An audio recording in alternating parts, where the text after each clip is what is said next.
हाय, कैसे हैं? आज फिर एक नए वीडियो में आपका स्वागत है और थंबनेल से आप टॉपिक समझ गए हैं। क्या टॉपिक है आज का? आज का टॉपिक ये है कि क्या एमआरआई रिपोर्ट भी गलत हो सकती है? क्या उसमें एरर हो सकता है?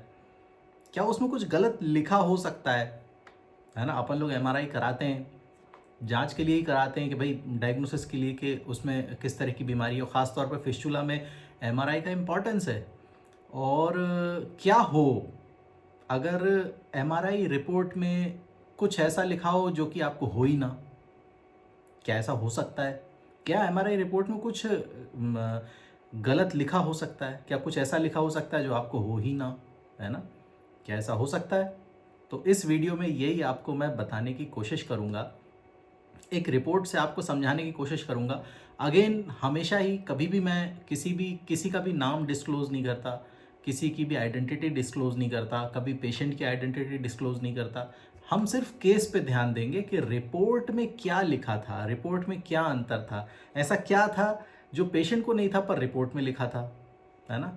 ये जानने की हम इसमें कोशिश करेंगे। ये मैं आपको बताऊँगा, दोनों रिपोर्ट्स का कंपैरिज़न करके मैं आपको बताऊँगा और आपको बताऊंगा कि कैसे कभी-कभी एमआरआई रिपोर्ट में एरर होता है और क्यों ऐसा एरर हो सकता है। मैं अपना एक अंदाज़ा उसमें आपको बताऊंगा कि ऐसा क्या हो सकता है कि इसमें एरर आया, है ना? और कैसे मुझे पता चला कि इसमें एरर है ना? तो चलो देखते हैं। अब आप रिपोर्ट देखिए। सबसे पहले अपन जो है ना वो वाली रिपोर्ट देखेंगे जिसमें एरर है ना? उसके बाद मैं आपको बताता जाऊंगा। चलिए आप स्क्रीन पे चलते हैं अपन, ठीक है? चलो। अब देखो क्या है अपने पास यहाँ पे स्क्रीन में। इसकी रिकॉर्डिंग शुरू कर देते हैं। 4 3 2 1। देखो अपने सामने एमआरआई की रिपोर्ट आ चुकी है ना? तो सबसे पहले अपन ये वाली रिपोर्ट देखेंगे। इस रिपोर्ट में क्या लिखा हुआ है? ये एमआरआई फिस्टुलोग्राम है, ठीक है? अब एमआरआई फिस्टुलोग्राम में क्या लिखा हुआ है कि there is evidence of few well defined T1T। ये हर एमआरआई रिपोर्ट में इस तरह का ऊपर की एक लाइन लिखी रहती है, तो आप इसको अवॉइड कर सकते हैं। ये वाली लाइन को आप अवॉइड कर सकते हैं, इसमें कोई बात नहीं है। इसके बाद देखिए यहाँ पे लिखा हुआ है enhance track noted with external opening right left gluteal region, ठीक है? राइट और लेफ्ट ग्लूटियल रीजन लिखा है, ठीक है? और क्या लिखा है? 7 to 5 o'clock पोजीशन, ठीक है? 7 to 5 o'clock position. 7 to 5 o'clock position क्या होती है? जैसे आप घड़ी देखो तो 7 और 5 घड़ी में कैसे बजे होते हैं? 7 और 5 6 के बीच में ही बजता है ना? तो नीचे की तरफ है। तो 7 और 5 बजे की पोजीशन पे एक्सटर्नल ओपनिंग कह रहे हैं, ठीक है? यहाँ पे ये एक्सटर्नल ओपनिंग 7 से 5 बजे की लोकेशन पे ये कह रहे हैं। उसके बाद ट्रैक की विड्थ वगैरह बताइए 3.3 mm। तो चलो ठीक है, वो कोई ऐसी बात नहीं है, होता है, ठीक है? उसके बाद क्या है? Extending antero superiorly for approx length of 3.9 centimetre. 3.9 centimetre का ट्रैक बता रहे हैं इस रिपोर्ट के हिसाब से, ठीक है? इसमें ये जो टिक किए हुए हैं ना मैंने पेन से, ये मैंने जब रिपोर्ट देखी थी फर्स्ट टाइम तब मैंने टिक किया था, उसके निशान है। तो 3.9 सेंटीमीटर जो है ट्रैक की लेंथ इस रिपोर्ट के हिसाब से ये बता रहे हैं। 7 और 5 o'clock के पे एक्सटर्नल ओपनिंग, ठीक है? अब क्या है यहाँ से? देन टुगेदर मिड लाइन, है ना? और piercing internal anal sphincter of 12 o'clock। अब आप देखिए क्या लिखा हुआ है। 7 और 5 o'clock पे एक्सटर्नल ओपनिंग और 12 o'clock पे इंटरनल ओपनिंग, ठीक है? इंटरनल ओपनिंग 12 o'clock पे। मतलब क्या हुआ कि शाम को ये जो घड़ी में जो 7 बजा है, 7 बजे की पोजीशन पे एक्सटर्नल ओपनिंग है और उसका ट्रैक घूम के 12 o'clock पे इंटरनल ओपनिंग बता रहे हैं। मतलब नीचे से ऊपर की ओर ट्रैक है या ऊपर से नीचे की ओर ट्रैक है, जैसा भी आप समझ लो। 7 o'clock पे एक्सटर्नल ओपनिंग, 12 o'clock पे इंटरनल ओपनिंग, 5 o'clock पे एक्सटर्नल ओपनिंग, 12 o'clock पे इंटरनल ओपनिंग, ऐसा इस रिपोर्ट में लिखा हुआ है, ठीक है? और उसके बाद नीचे भी उनने वही चीज़ लिखी हुई है। 7 and 5 o'clock पोजीशन, ठीक है? External opening 7 and 5 o'clock position पे एक्सटर्नल ओपनिंग, ठीक है? अब ये रिपोर्ट आपने देख ली। इस रिपोर्ट के हिसाब से मैं यहाँ पे डायग्राम बना देता हूँ तो आपको और क्लियर हो जाएगा। जैसे मान लो कि पेशेंट ये लेटा है इस तरह से लिथोटमी पोजीशन पे, ठीक है, ये एनल एरिया है, आप लोग समझते होंगे एनल एरिया इस तरह से आ रहा है। तो इनके हिसाब से 7 o'clock मतलब यहाँ पे एक एक्सटर्नल ओपनिंग, 5 o'clock मतलब यहाँ पे एक एक्सटर्नल ओपनिंग, उसके बाद 12 o'clock पे ये गया है ट्रैक, तो मतलब ऐसा गया है इस तरह से, ये 12 o'clock पे इनके हिसाब से, ये 7 o'clock, ये 5 o'clock। इस रिपोर्ट के हिसाब से ऐसा होना चाहिए फिस्टुला, बाहर से देखना चाहिए इस तरह से। अब देखो क्या है, पेशेंट जब मेरे पास आए थे ओपीडी में, तो सबसे पहले मैंने उनका एग्जामिनेशन किया था। आप जानते हैं कभी भी पेशेंट मेरे पास आते हैं तो मैं सबसे पहले एग्जामिनेशन करता हूँ। तो एग्जामिनेशन में मैंने लिया उनको और मैंने जांच करी उनकी, तो मुझे फिस्टुला मिला, ठीक है। उसके बाद जब पेशेंट यहाँ ऑब्वियसली इस रूम में बैठे, तो यहाँ पे आके मैंने उनको कहा कि आपकी कोई जांच हुई है क्या, तो उन्होंने कहा हाँ एमआरआई हुआ है। तो उन्होंने कहा ठीक है चलो एमआरआई हुआ तो अच्छी बात है, अपने को दोबारा कराने की ज़रूरत नहीं पड़ेगी, पहले से ही है अपने पास। एमआरआई मैंने उनका देखा, तो मैंने जो एमआरआई देखा वो ये है, ठीक है। ये मैंने एडवाइस नहीं किया था, कहीं से हुआ होगा कि कहीं किसी के सेंटर से कराया होगा, उससे अपने को कोई मतलब नहीं है, लेकिन ये एमआरआई उनके पास था। तो जब मैंने इसको देखा तो मैंने कहा ये तो फिस्टुला ऐसा नहीं है। अब फिस्टुला उनका कैसा था मैं आपको अगली रिपोर्ट में बताता हूँ कि उनका फिस्टुला था कैसा, ठीक है। क्योंकि उसके बाद फिर मैंने एमआरआई एडवाइस किया था, क्योंकि मुझे उस रिपोर्ट पे शक हुआ ये वाली पे, तो मैंने एमआरआई एडवाइस किया। मैंने कहा एमआरआई अपन फिर से कराएंगे क्योंकि ये रिपोर्ट मुझे थोड़ी डाउटफुल लग रही है, क्योंकि ये वैसी नहीं है जैसा मैं देख रहा हूँ, ठीक है। फिर क्या हुआ, मैंने एमआरआई कराया। एमआरआई रिपोर्ट जब मैंने कराई तो ये रिपोर्ट सामने आई, ये दूसरी रिपोर्ट है एमआरआई की, है ना, आप ध्यान देना। अब देखो इसमें क्या लिखा है मैं आपको फिर बताऊंगा। इंटरस्फिंट्रिक जो फिस्टुला ट्रैक है, ये तो चलो ठीक है, इंटरस्फिंट्रिक फिस्टुला ट्रैक है, हम मानते हैं, चलो इंटरस्फिंट्रिक हो गया, कोई बात नहीं। यहां पे क्या लिखा है, there is one external opening 2 o'clock position, ये देख रहे हैं 2 o'clock position, 3 centimeter distal to the anal opening, track ascend superiorly gluteal region, intersphincteric plane, 2 o'clock position, length of 3.2 centimetre. इन्होंने क्या कहा, इनने कहा कि 2 o'clock पोजीशन पे, मतलब घड़ी आप जब देखोगे तो 2 o'clock पोजीशन पे एक्सटर्नल ओपनिंग है ना। तो मैं यहाँ बनाता हूँ, आपको यहाँ भी क्लियर होगा, ठीक है।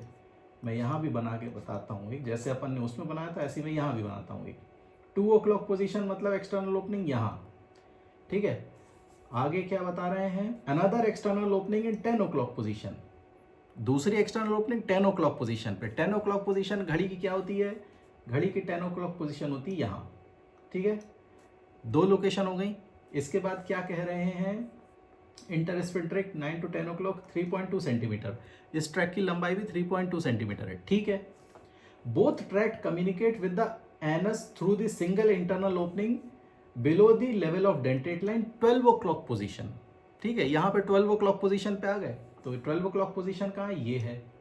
तो ट्रैक कैसा आ रहा है, ऐसे आ रहा है और ऐसे आ रहा है, ये फिस्टुला बना, ठीक है। और ये अभी देख रहे हो, ये अभी तो वो वाला दिखाता हूँ आपको जो उस रिपोर्ट के हिसाब से था, जो मैंने डायग्राम बनाया था। ये देखो, इसको देखो, ये कैसा बना है, उल्टा बना है ना। एक्सटर्नल ओपनिंग इसकी यहाँ है, ये 2 एक्सटर्नल ओपनिंग को घूम के कह रहा है 12 o'clock पे, ठीक है। ये उल्टा हो गया, लेकिन जब आप दूसरी एमआरआई रिपोर्ट देखेंगे तो इसमें देखो एक्सटर्नल ओपनिंग ऊपर है। तो एक्चुअली में फिस्टुला ऐसा ही है, एक्चुअली में जो पेशेंट का फिस्टुला था वो ऐसा ही था, क्योंकि एक्सटर्नल ओपनिंग उसकी ऊपर ही थी 2 o'clock और 10 o'clock पोजीशन पे। और जब मैंने पेशेंट को देखा तो मुझे इस तरह की एक्सटर्नल ओपनिंग मिली। जब एक्सटर्नल ओपनिंग मिली और जब मैंने रिपोर्ट देखी तो उसमें 7 o'clock लिखा था और 5 o'clock लिखा था, तो मुझे डाउट हुआ, मैंने कहा ये रिपोर्ट तो मुझे ठीक नहीं लग रही। उसके बाद मैंने एमआरआई कराया तो देखो उसमें इस तरह का आया, है ना। इस केस को मैं आपको इसलिए बताना चाह रहा हूँ कि कभी कभी एमआरआई रिपोर्ट में इस तरह के एरर्स होते हैं जो कि डायग्नोसिस को कंफ्यूज करते हैं, है ना। अब देखो इस रिपोर्ट में कैसा आया, ऊपर बताया जो अपन ने दूसरी बार एमआरआई रिपोर्ट जो मैंने कराई उसमें देखो ये आया, है ना। डायग्राम कैसा आया, डायग्राम ऐसा आया देखो। अब इसमें और भी चीज़ें लिखी हैं, इसमें ग्रेड भी लिखा है, तो ग्रेड 2 का फिस्टुला है। आपको अगर ग्रेड समझना हो तो मेरे पुराने कुछ वीडियो हैं जिसमें मैंने ग्रेड्स के बारे में बताया है कि फिस्टुला की ग्रेडिंग कैसे की जाती है और कैसे समझा जाता है कि ये कितना कॉम्प्लिकेटेड है या क्या नहीं है। तो वो ग्रेड के हिसाब से वो वीडियो आप फिस्टुला की लिस्ट में जाके देखेंगे, प्ले लिस्ट में तो उसमें फिस्टुला की ग्रेडिंग का एक आपको वीडियो मिलेगा, उसको आप अच्छे से देख सकते हैं। तो देखिए यहाँ पे डायग्राम कैसा बना है, देखो ये डायग्राम देख रहे हैं किस तरह का बना है। ऊपर ऊपर फिस्टुला है, नीचे नहीं है। 7 और 5 o'clock पे फिस्टुला नहीं है ना। तो इस रिपोर्ट में अपन ने देखा कि इसमें कितनी गलतियां हैं। इसमें मेजर गलती देखो 12 o'clock पे तो इसने बता दिया सही है, ये तो मैं मान गया कि ये ठीक है 12 o'clock पे, लेकिन एक्सटर्नल ओपनिंग जो उसने बताई है 7 और 5 o'clock पे बिल्कुल ही गलत है, बिल्कुल ही गलत है ना।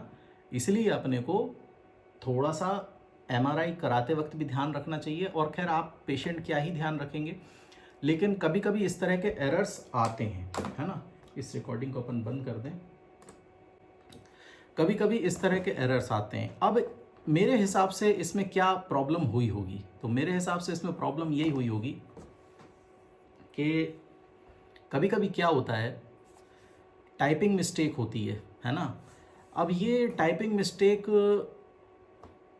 हो सकती है, इसमें मतलब संभावना तो है, ह्यूमन एरर की पॉसिबिलिटी तो होती है, लेकिन फिर भी इस तरह के एरर नहीं होना चाहिए। अगर मतलब क्योंकि एमआरआई रिपोर्ट जो है उसका डायग्नोसिस बहुत असर पड़ता है। अब जैसे मान लो कि मुझे एक्सटर्नल ओपनिंग ऊपर दिख रही हैं, लेकिन इसमें लिखा है 7 o'clock और 5 o'clock पोजीशन, तो क्या होता है ये कंफ्यूज करता है। फिर ऐसा लगता है कि ऊपर तो एक्सटर्नल ओपनिंग है ही, नीचे तो नहीं है कहीं फिस्टुला, है ना। इससे डायग्नोसिस पे प्रॉब्लम होता है, डायग्नोसिस बनाने में कन्फ्यूजन क्रिएट होता है। और चलो हम तो डॉक्टर हैं, हमें पता है कि एरर हो जाता है, कभी कभी गलती से कुछ लिख दिया जाता है ना। क्लॉक की पोजीशंस कभी कभी उल्टी हो जाती हैं, वो ठीक बात है, वो हमको समझ में आता है।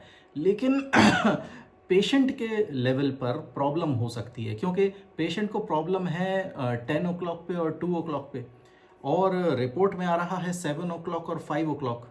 तो पेशेंट को ऐसा लगता है कि मुझे फिस्टुला नीचे भी है, मतलब उसे ऐसा लग रहा है कि जहां मुझे कोई दिक्कत नहीं है वहां भी फिस्टुला है।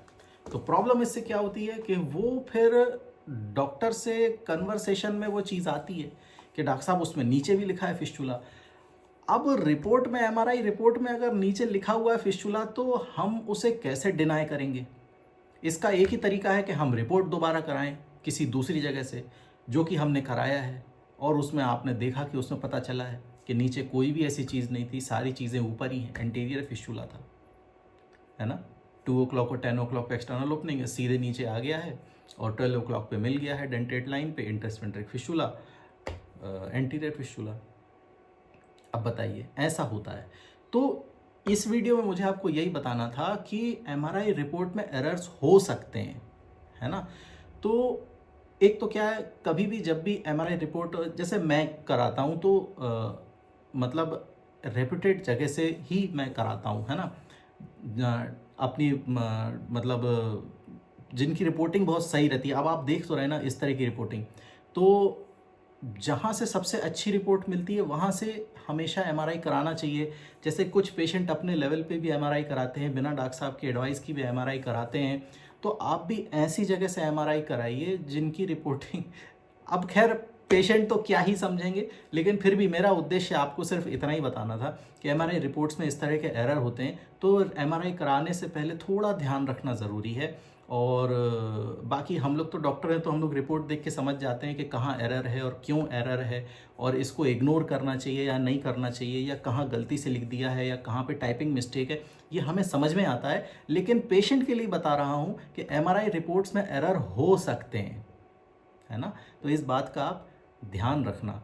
ये चीज़ें गलती से हो जाती हैं, या कभी समझने में गलती हो जाती है, या कुछ भी कारण हम कह सकते हैं, लेकिन इस तरह की मिस्टेक्स एमआरआई में हो सकती हैं, है ना। तो यही मुझे इस वीडियो में आपको बताना था कि एमआरआई जब भी आप कराएं तो किसी अच्छी जगह से कराएं, और ताकि उसमें आपका रिपोर्ट जो है वो सही सही आ सके, है ना। तो इस वीडियो में मुझे आपको यही बताना था। होपफुली मैं जो समझाना चाह रहा हूँ आप तक पहुँची होगी, वो बात आपको समझ में आई होगी कि एमआरआई रिपोर्ट में भी कभी कभी गलतियाँ हो सकती हैं इस तरह की, है ना। तो चलो मिलते हैं अगले वीडियो में, तब तक के लिए टाटा।